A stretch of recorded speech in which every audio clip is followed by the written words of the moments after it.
Hello, this is Diann from diannabroad.com. It's 11 o'clock in the morning in Marseille, France. My voice is still kind of garbled from the laryngitis I picked up in Spain. Oh gosh, almost 2 weeks ago. But here I am in Marseille. I'm happy to be here. It's the 28th of July, my mother's birthday. She's 91 today. I'm going to call her later today. We're 6 hours difference from France and Ohio. So here we are.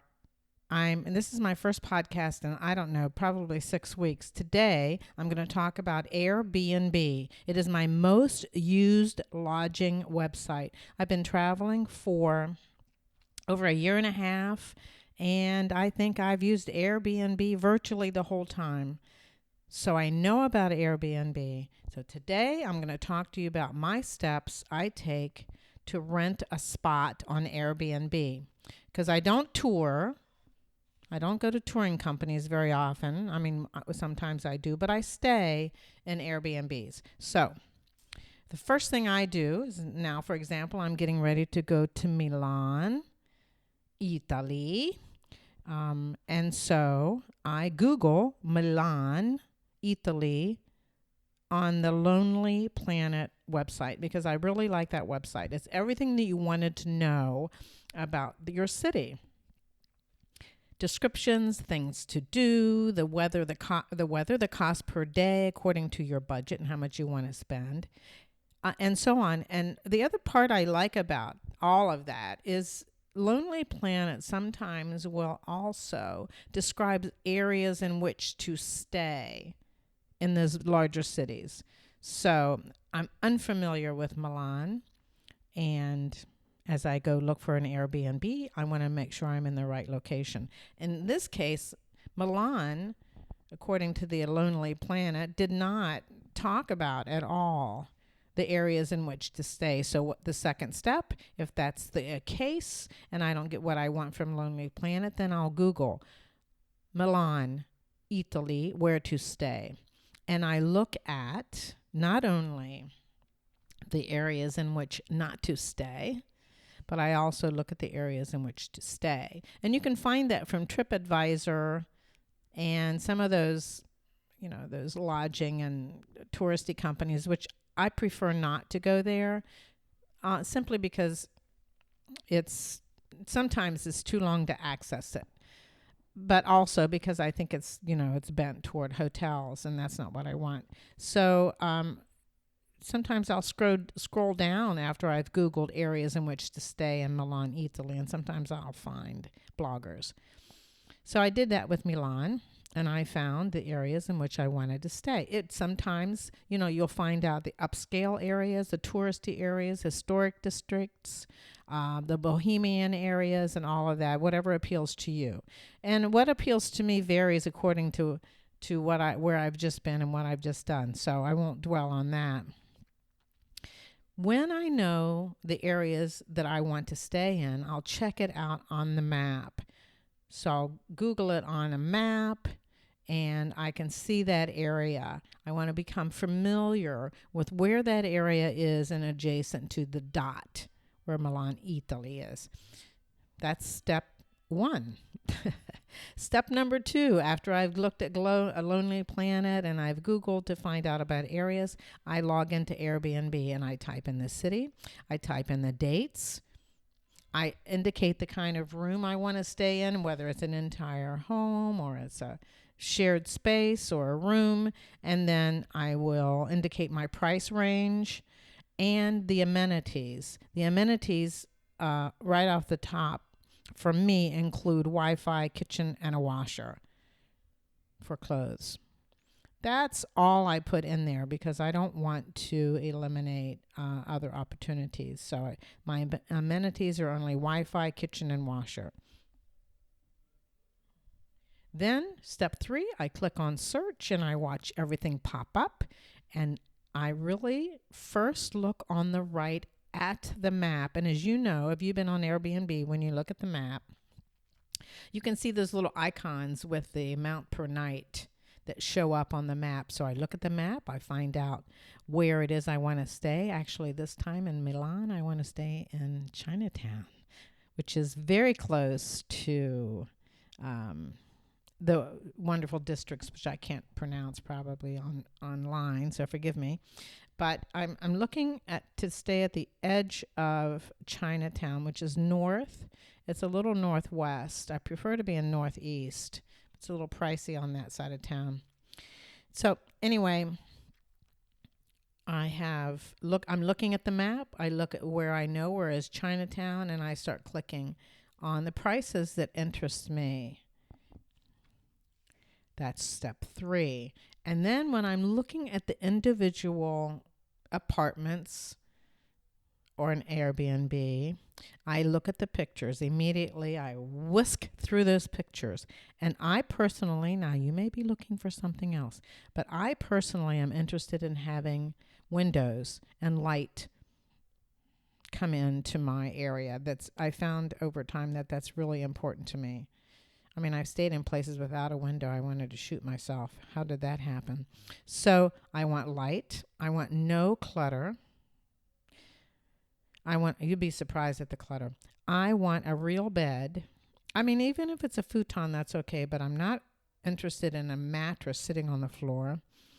I want simple yet warm decor. And that's really about all I look for. And if something shoots out at me that I think is unpleasant, I just delete that and don't even look at it.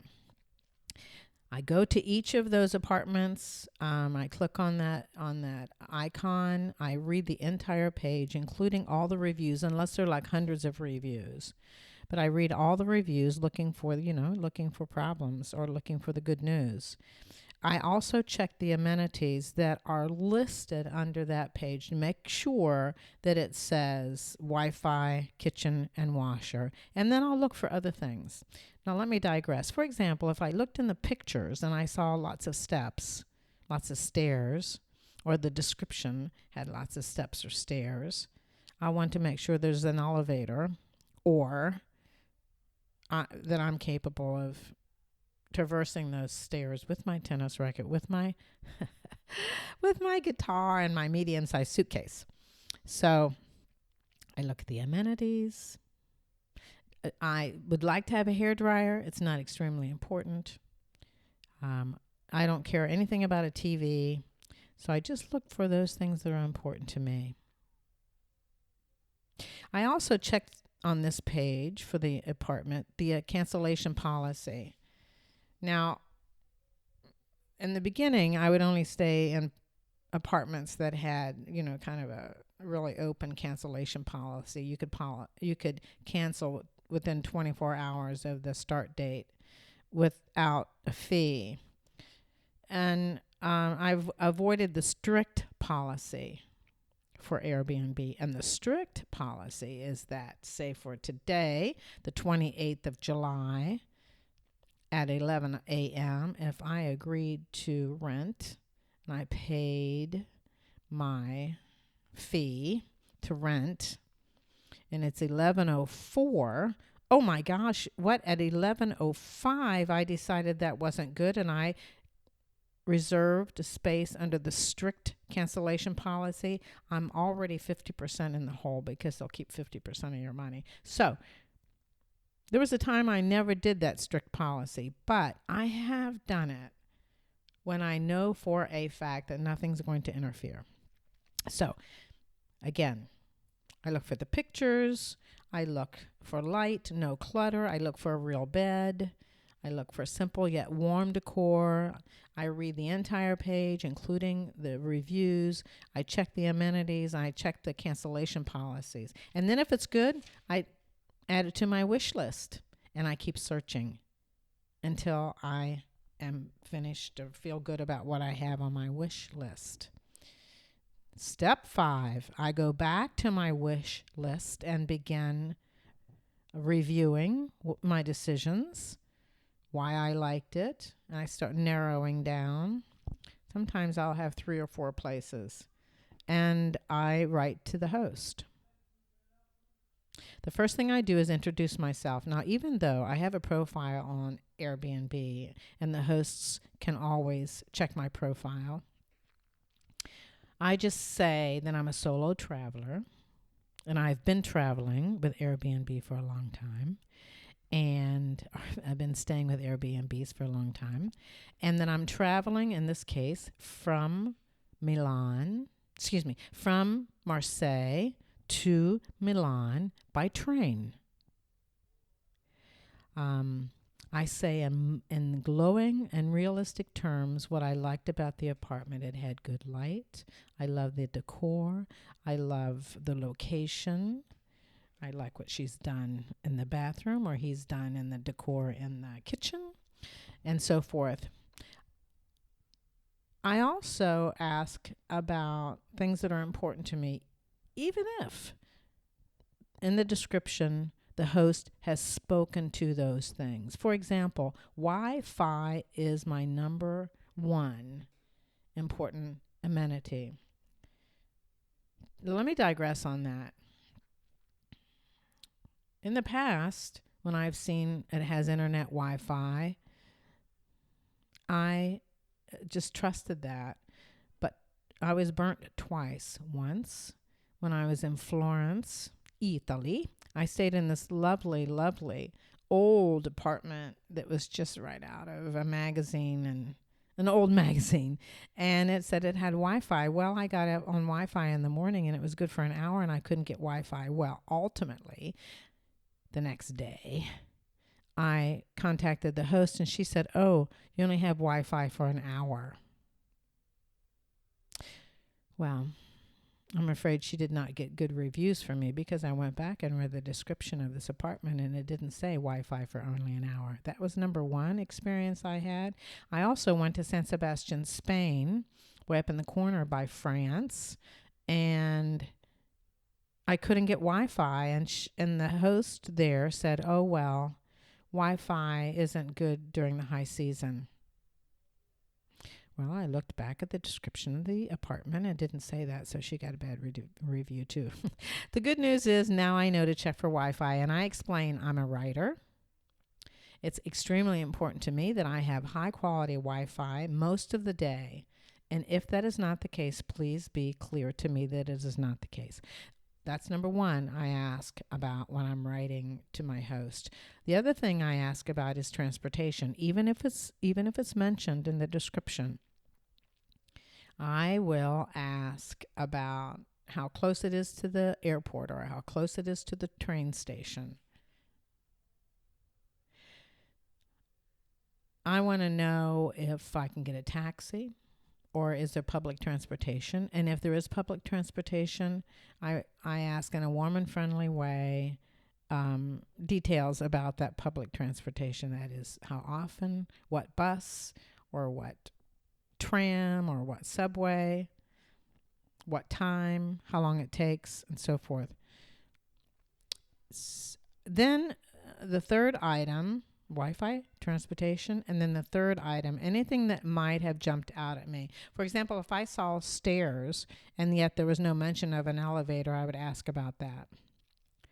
Or sometimes there are pictures that I think are missing. For example, I saw this lovely apartment in Genoa.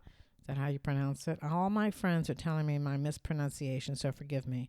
But I saw this lovely spot in Genoa, but it didn't have any photos of the bathroom.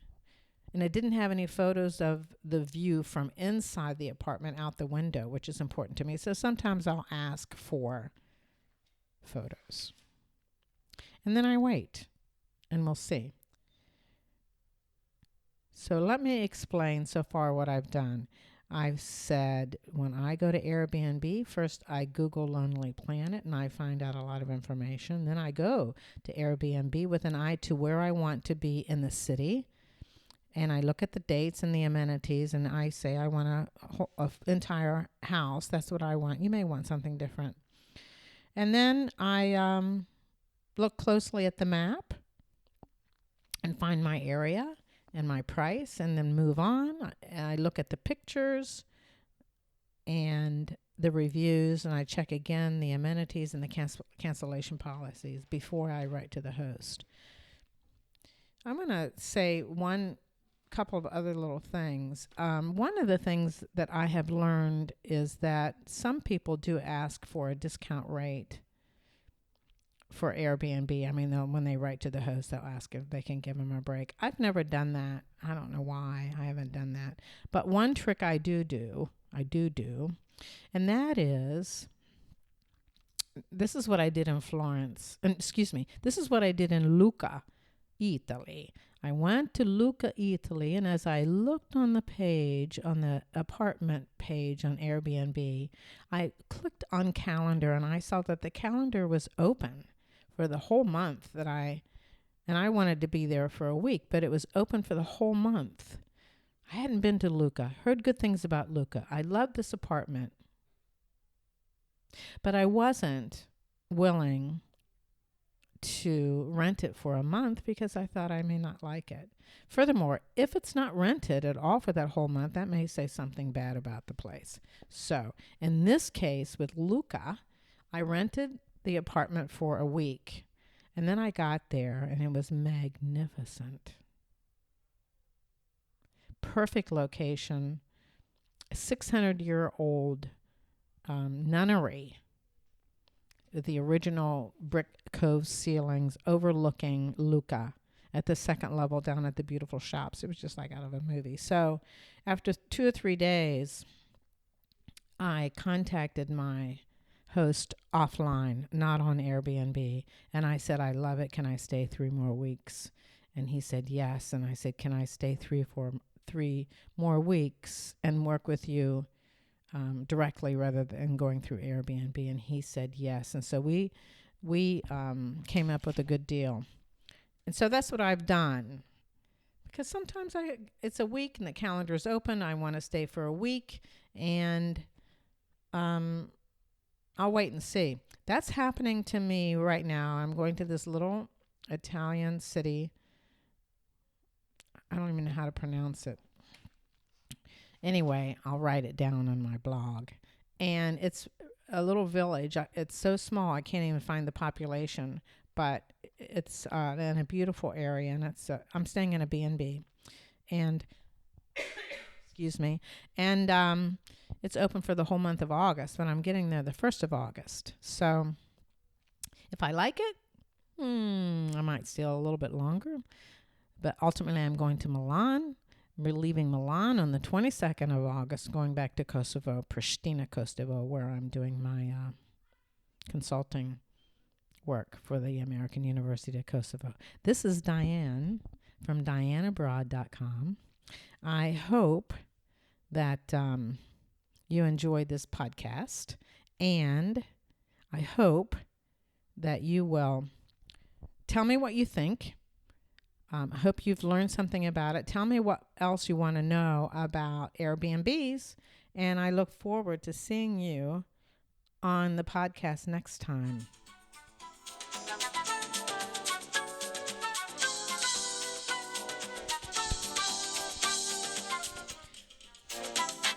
Bye-bye.